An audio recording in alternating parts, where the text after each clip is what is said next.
Welcome back, everyone. What do you say we get the 5-ton running again? So it's been a while since I started this. I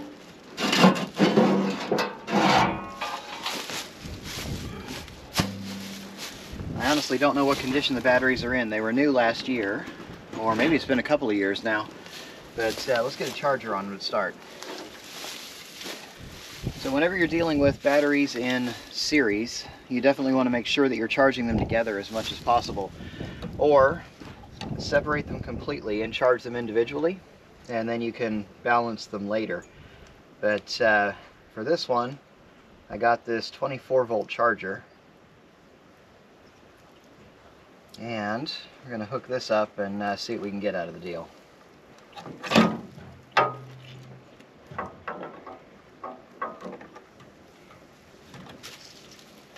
So this one only puts out about 10 amps at 24 volts, but it should be enough to get things started.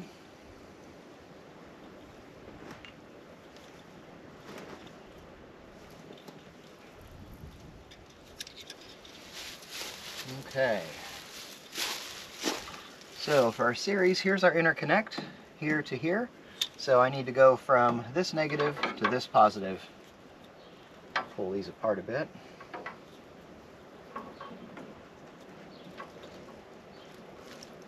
There we go.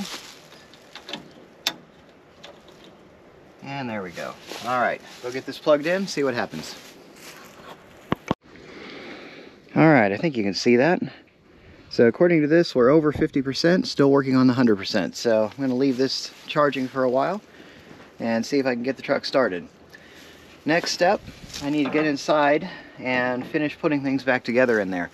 So I had worked my way up to padding, but I need to put the carpet back in. Need to do some slits in the padding where the bolts are going to go for the console, the seats, things like that. And then I can put the rest of the cab back together. So then I need to bleed the brakes and yeah, make sure the tires are inflated, make sure the lights work, all that good stuff. It's time to get this thing running.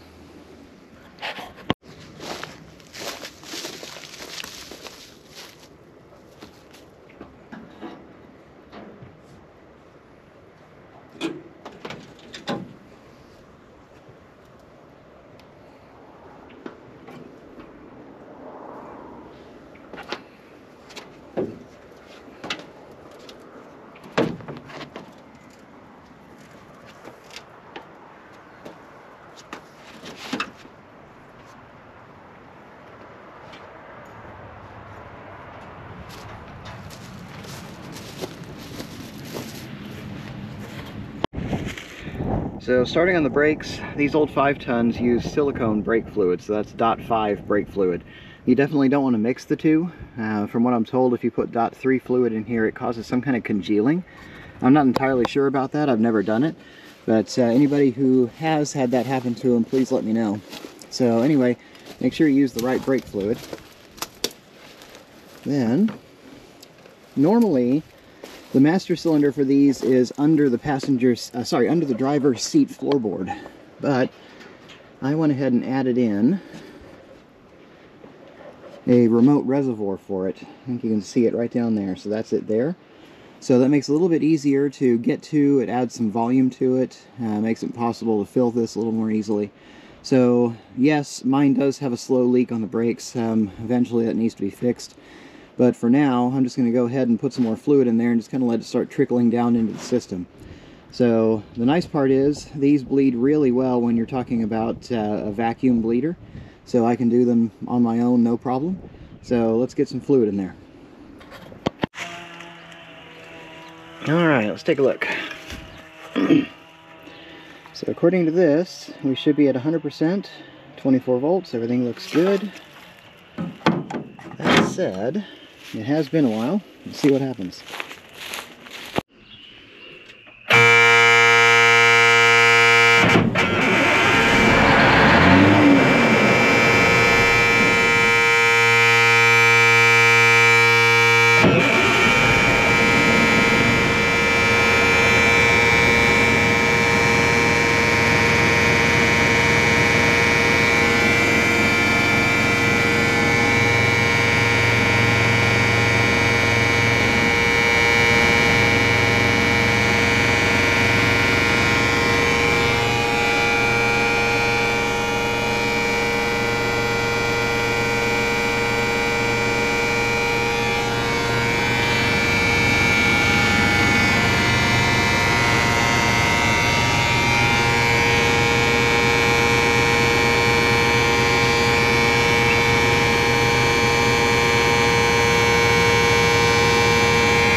So she idles at least.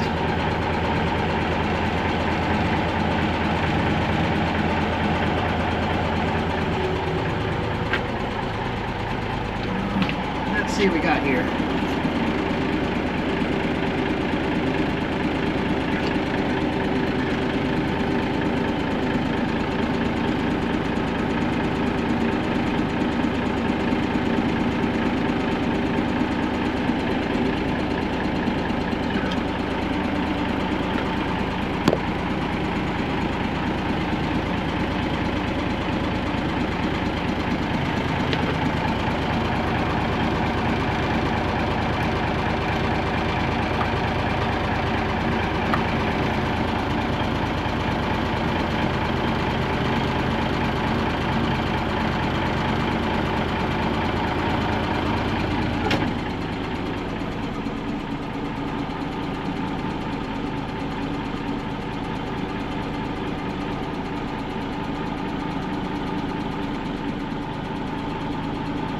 Okay, temperature's reading okay.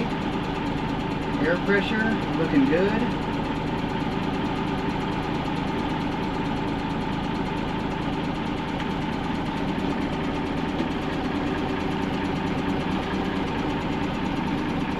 Still need to bleed the brakes. Fuel gauge might not be working.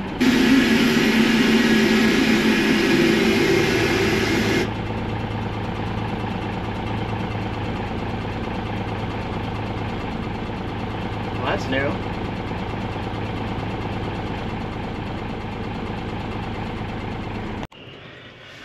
Alright, so next in line I want to get the carpet back in. In order to do that, I need to pre-mark the padding down here where the holes are located. So I think I've decided I'm not going to bother gluing this down. I originally planned on putting some adhesive underneath it just to stick it down. But I think, at least in the back here, I've got the console that's going to be bolted here. I've got seat frames that are going to be bolted up there and down here. So that should at least hold most of this down. I may have to put a little adhesive up in the front, but I think we'll be okay. So anyway, what I'm going to do is, let's get these out of the way here. Okay. I'm going to pull this up just a little bit and try to get an idea of where those holes are located. So there's one right there. I think you can see it. I hope you can. Maybe not. So right up there, there's a hole. So I need to do a little cross cut in the padding right in that spot. There should be another one back here somewhere. And we'll do the same thing there. Get that cut. And same thing on the other side. And then I should be able to do the same thing down. Make sure you can see what I see down here on the floor. So then I've got everything prepped and ready to go, and I can get the carpet laid in over the top. Obviously there are already holes in the carpet, so as long as I can line them up with what's going on above it, I should be okay. Let's get this going. Okay, we're ready for carpet. So each seat frame is held down by 4 1/2-inch grade 8 bolts. So we've got one here, one there, one up here, and one on this side over here, and same thing for the other. And then the console is held down by 4 bolts that go on the side. So there's one here, there's one back underneath the carpet there where my finger is, right there. And then there are 2 on the other side to match it. So I've got the carpet here. I ran it through the laundry just to make sure it was clean. And I'm going to lay this back down on top of here. I did go ahead and put a little bit of adhesive up on the kick panels up here, so just up in the middle. I didn't go around the switch or around the pedals too much. And I did have an extra piece that was going to go in behind the accelerator back in there, but I decided not to put that in, just in case there was any concern that it was going to limit the travel of the pedal. So that's not going to change that much as far as temperature is concerned or noise in the cab. So anyway, same thing on the other side. I went ahead and put some adhesive across the front of the kick panel up there underneath the padding, just to kind of hold everything down. Again, I'm not worried about the back because everything's going to be bolted on top of it. So I think we'll be okay. So I'm going to go ahead and lay the carpet in here. And once I have that, then I can start placing the seat frames. All right, got the carpet in. So again, it just kind of lays in over everything. When I first made this piece of carpet, I went ahead and cut out around all the obstructions. Wow. So like back in here where you got some extra material there for the drain for the air conditioner, Up here obviously for the 2 shifters, and then up around the pedals to make sure there's plenty of room, and then the dimmer switch down there on the floor. So everything fits, everything works, but I knew it was going to because, again, I put this together before. The next step in the process is going to be putting in the console. So again, it has 2 holes, one there, and one up a little further, one there, and comparable holes on the other side, so I just need to lay that in place. The air conditioner will mount on top of it, so I should be able to put everything on once the console's in. And I'll do that before I put the seats in place. There's the console. So I'm going to move it around a little bit, make sure it lines up with its mounting holes, and start getting things installed here. Turns out there is one more mud dauber nest under there. I'm going to see if I can get that off of there before I mount everything. Well, as expected, obviously the padding I put in under this carpet does have some thickness to it. And when you're dealing with a mount like this one where the mounting tabs kind of sandwich over the top, it fits, but it needs to go down just a little bit more. I think the front here is probably in position, but the back is not. So what I'm going to do is take this out, take a big crescent wrench on it, and just see if I can pull these tabs out just a little bit, just to give me a little bit more room to work. So hopefully that'll open it up enough that it can slide down on there where it needs to be. I've already got the holes in the right place, and I've got the carpet lined up. So let's get it going.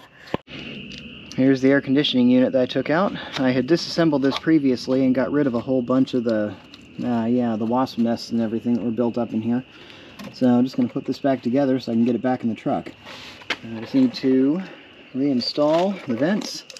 So here we have these guys. These are the flat ones. They're going to go down here at the bottom. Just kind of push things around and get this metal up underneath. That one already wants to stick in there. So that is the little clip that holds it in place. Then I've got a couple of bigger ones. Wherever they are. There's one. So this one will go up top and up here. And there should be another one that I need to install as well. There we got the plumbing reconnected. So these are the 2 lines that are coming up from under the hood. Obviously, again, there was never any coolant in this system, so I just went ahead and reconnected things just to keep anything out of it that might want to try to grow in there or live in there. We'll reconnect the wires. Here are the 2 coming from the battery, and these are the 2 obviously for the device. I'm just going to put some butt splices on those, reconnect, get the bolts in place. Then I need to get some more hardware so I can finish putting in the seat frames. So let me go ahead and just drop this on here. There we go. Just a little bit of insulation around the exposed portions here. Probably doesn't mean much, but I'll put it there anyway. Alright, the next thing I need to do is get these lights working again.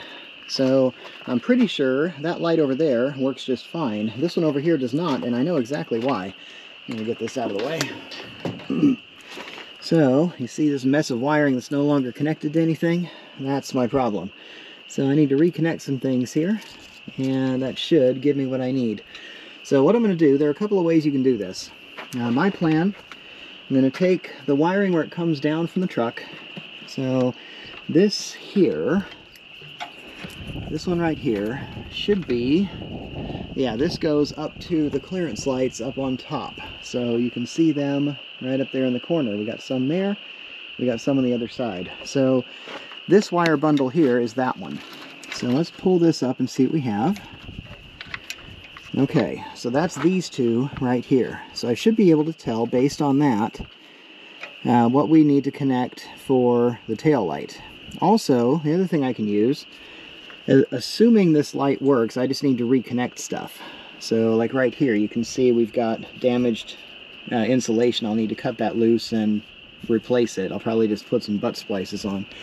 But what I need to do is figure out, based on this portion of the wiring harness right here, this one, that's coming from the truck, which of these connections are tail lights.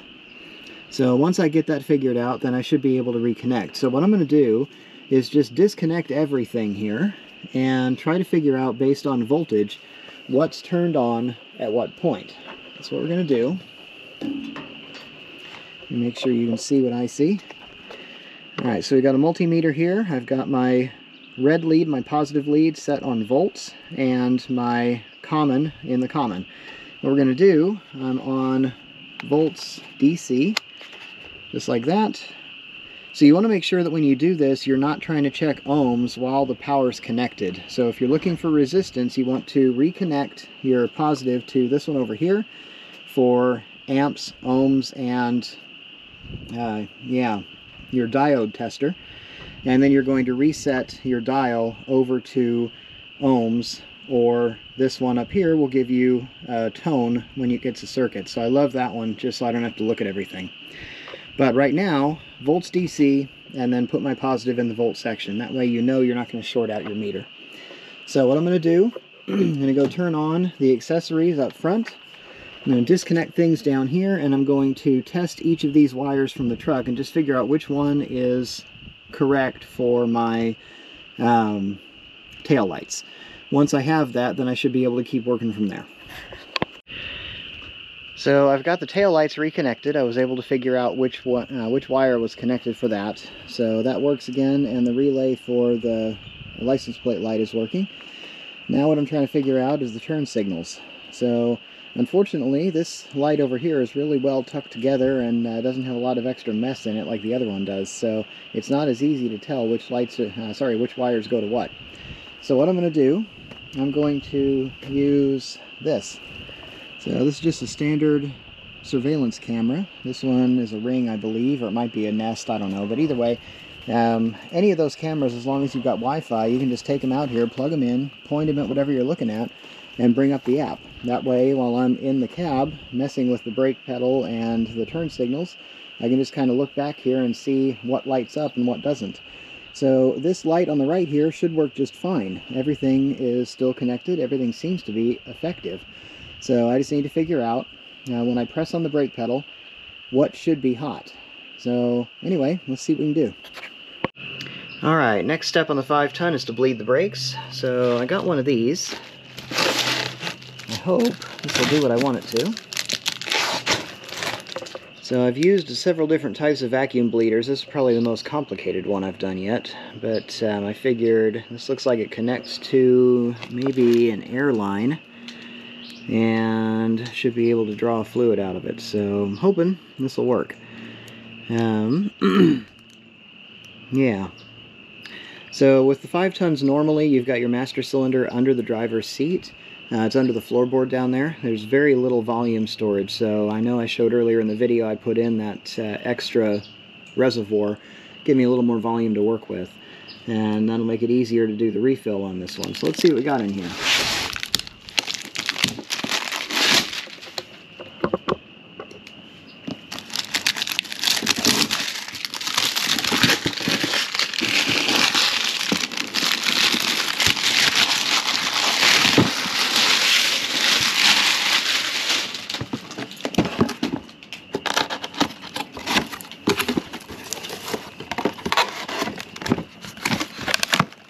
Okay.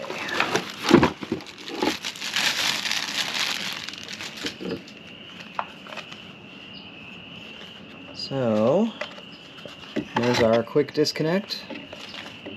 Looks like we got a vacuum bottle here. It does have graduations on the side. There's the smaller one.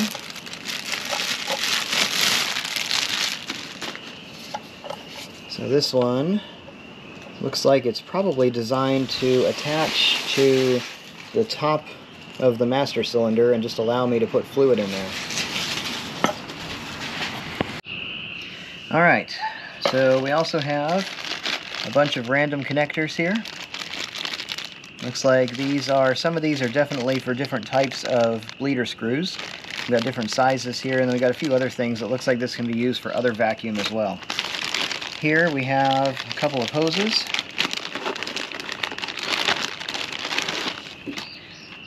So this one in particular will be the one I'll be using today. So on one end we have what I'm guessing is a pretty standard size. It looks like it. So this will go over the bleeder screw on the brakes. And on the other end we have this little guy which connects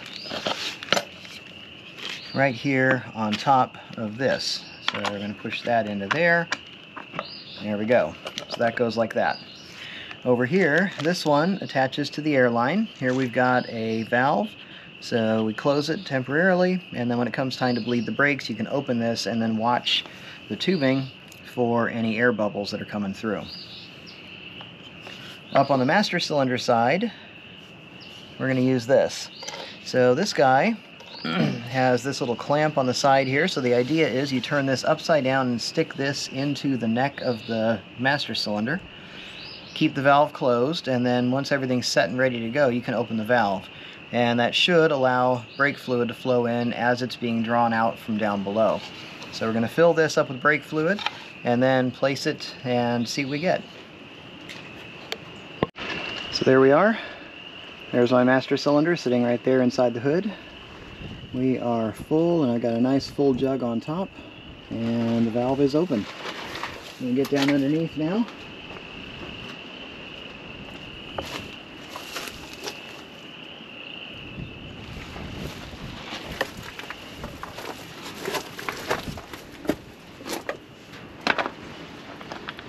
Okay, so down here, just going to attach my airline to this quick disconnect. I've got my valve closed.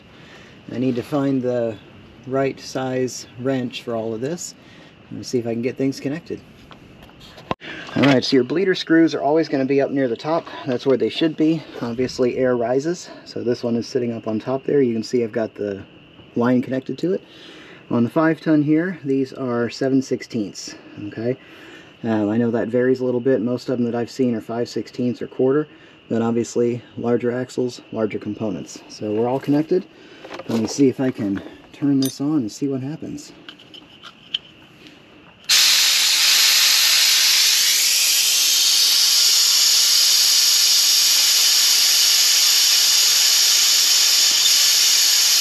There we are.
Okay, I'm going to go check up front, see what we got.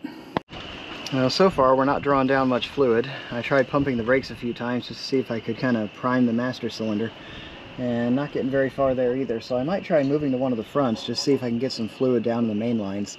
I usually start from the farthest away and then work my way toward the closest, but I think I'm going to go backwards today. Alright, here we are on the passenger side. You can see right up there, there's our bleeder screw right above my finger. So I'm going to go ahead and loosen that up a little bit. You want to go about a quarter turn when you're putting this on.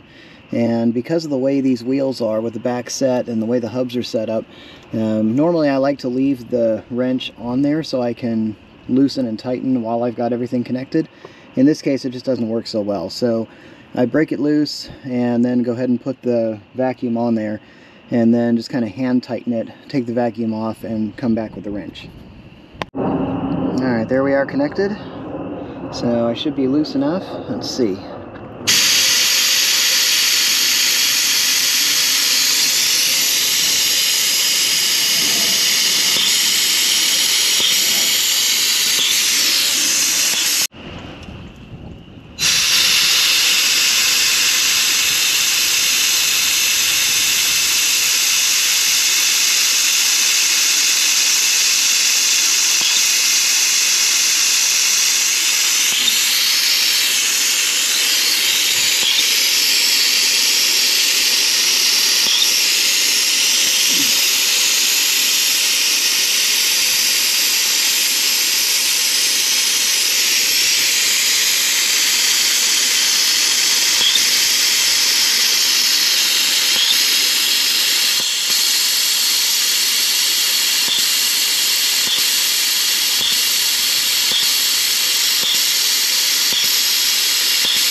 Alright, I found something really useful today.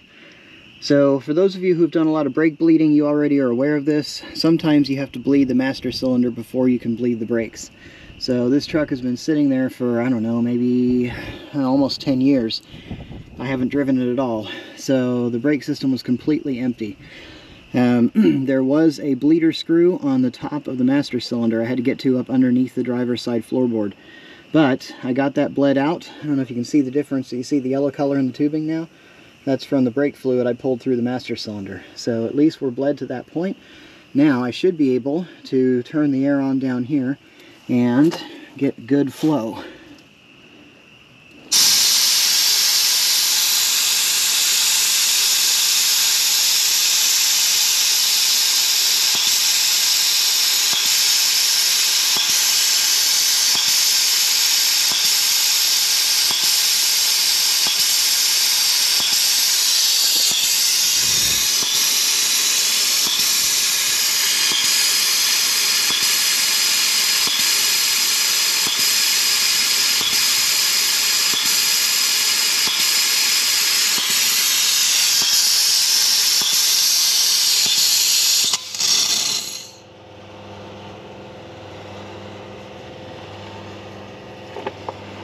Alright, well, we're still not getting great flow. Okay, I'm going to go up and pump the brakes a few times and see if I can get things to move a little bit down here. Well, I guess this is all I can do. So, I've put 3 quarts of brake fluid into this system, and it still has a really spongy pedal. You can get maybe 1 pump out of it, and that's about it. So, I don't know where my problem is, or where it's eating all the fluid from. But I don't think the volume should be that high. But I definitely don't see big puddles of brake fluid on the ground. So I'm going to leave that there for a little bit longer, see if it'll trickle some more in. It also has a problem down here. See if I can show you. So, right there, you see the throttle linkage right up in there, right above my fingernail? So there's kind of a 2-piece throttle bracket right there, and for some reason when you pull the throttle, that turns just fine. But do you see that piece of metal right here behind it, this one? So that's what actually turns the throttle inside the engine, and for some reason this is no longer connected. I can't really tell. It feels awfully smooth up in there for it to have sheared off, but I think it needs a new piece. It's probably a pretty easy fix, but I'm just running out of time. So, I guess this is all I can do. I'll see you over the next horizon.